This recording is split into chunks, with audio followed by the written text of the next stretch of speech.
The wedding wasn't about love. It was about numbers, signatures, and promises that came with fine print. The guests smiled, champagne sparkled, but she stood there in silk and silence, her heart untouched as the CEO slid the ring onto her finger. Didn't look at her with affection, only calculation, because this was a deal, not a dream. She had agreed to it willingly. A 1-year marriage contract to save her family's company to buy time for the debts that had swallowed their name. He offered her a way out, and she took it even if it meant selling her heart to a man who didn't believe in them anymore. At first it was easy. Polite dinners, staged smiles, the kind of perfection that looked beautiful from the outside, but felt hollow in every quiet room. He worked late, she didn't ask where he went. She smiled for cameras, he didn't ask if it hurt. Slowly their distance became routine, like two strangers rehearsing the role of husband and wife. But one night, everything shifted. A storm cut the city lights, and they found themselves trapped in the dark together. No walls, no distractions, just silence and the sound of rain. He found her sitting by the window, her wedding ring glinting in the flash of lightning. She whispered without looking at him, "It's strange how you can live with someone and still feel alone." He said nothing at first, then quietly, "You think I don't feel it too?" She turned, surprised by the crack in his voice, the first real emotion she'd heard from him since the day they met. The thunder rolled outside as he added softly, "Maybe that's why I signed it. Not to win, but to stop losing." Her breath caught, but before she could answer, the lights flickered back, and he stood turning away like the moment had never happened yet. Something between them had changed forever. The days that followed felt different, softer somehow.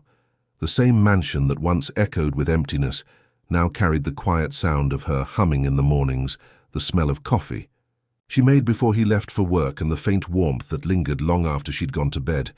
He told himself it was nothing, a habit born of convenience, but every time she smiled, something in him cracked a little more. One evening she was in the garden, barefoot, trimming roses in the fading light. He stood by the door watching her, his chest heavy with something he didn't want to name. She looked up and caught him staring. "You're home early?" He nodded, not trusting his voice then, managed quietly, "I didn't feel like working late tonight." She smiled faintly. Maybe the world can wait for once. They sat outside as the sun dipped low. She talked about the books she read as a child. He listened, really listened for the first time. He realized he didn't know her favorite color or the sound of her laugh, and it struck him how easily he had missed the details of the one person who shared his name. That night she walked past his study to find him asleep on the couch, still in, his suit papers scattered across his lap. She placed a blanket over him, and as she turned, he whispered without opening his eyes, "Don't go." She froze, her heart stuttering. "I wasn't." She sat down quietly beside him, the air between them filled with words neither dared to say. In the morning he woke to find her asleep there too, her head resting lightly on his shoulder, and for the first time in years, he didn't feel alone. The closer they came to the end of the contract, the heavier the silence grew. The calendar on his office wall mocked him.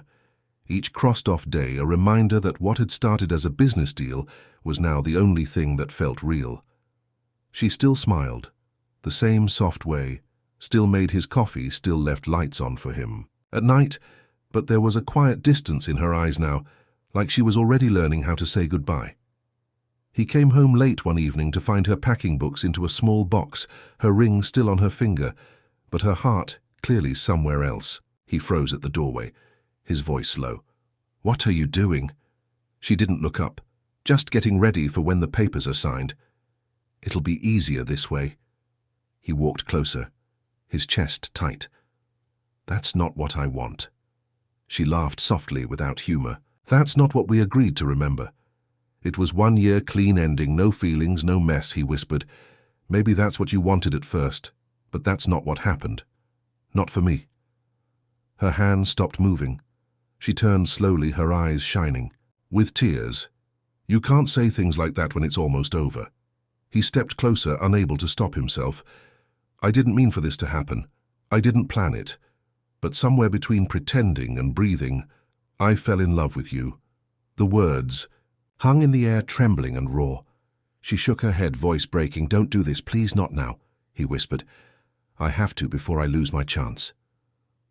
For a long moment, neither spoke, just the sound of the rain against the window and two hearts breaking. In silence, she finally whispered, "Then what happens when the contract ends?" He looked at her and said simply, "Then I'll still be here."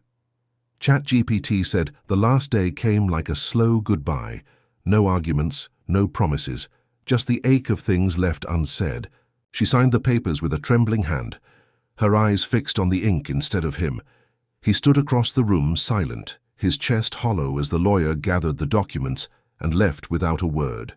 When the door closed, only their breathing remained. She slipped off the ring, placed it gently on the table, and whispered, "Thank you for keeping your word." He frowned. "This feels more like breaking one." She smiled sadly. "We made a deal, and we kept it. That's what we were good at, right? Keeping things formal, clean, contained." He stepped closer, his voice rough. "You call this clean when I can't breathe without you?"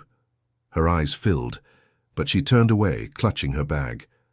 "I can't stay here pretending there's a future when the paper says there isn't." He reached for her wrist but stopped halfway, afraid to hold what might not want to stay.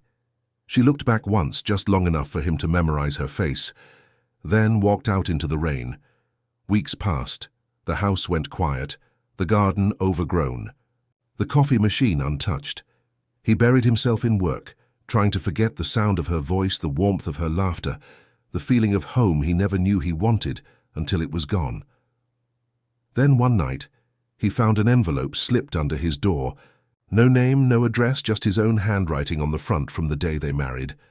He opened it, and inside was the original contract, but in her handwriting she had added one final line at the bottom. "If love ever becomes real, this contract renews itself forever." His hands shook as he read it again and again until the words blurred. Then, without thinking, he grabbed his keys and ran into the rain. He found her at the old pier where they'd taken their wedding photos a lifetime ago. The same sea wind tangling her hair, the same quiet glow in her eyes that first made him forget the world. She turned when she heard his footsteps, surprise flickering across her face. He stopped a few steps away, soaked to the bone, the contract in his trembling hand. "You wrote this," he said, his voice breaking. She looked down, rain mixing with tears. "I didn't think you'd ever see it." He took a shaky breath. "I saw it, and I'm done pretending I don't love you. I don't care about the contract, or the rules, or how this started. I just want the woman who made me believe in something real again." She shook her head, crying, "You don't have to say that out of guilt." He stepped closer. "No, out of truth. I've had everything money can buy, but nothing. That makes me feel alive until you walked in and ruined my perfect plans." Her lips trembled, her voice small. "And what if I can't trust it anymore?" He reached for her hand, gentle, steady. "Then let me earn it every day, not with promises, but with presence. Not with a deal, but with love." For a moment she stood frozen, caught between fear and hope. Then slowly she took his hand and whispered, "Maybe some contracts aren't meant to end, they're meant to become vows." He smiled, tears falling freely. "I'll spend the rest of my life proving that." And as the storm softened around them, the sky broke open to dawn. Two hearts, once bound by paper, now bound by choice. If this story moved you, share it, so others never forget that one selfless act can rewrite a destiny in ways no one sees coming.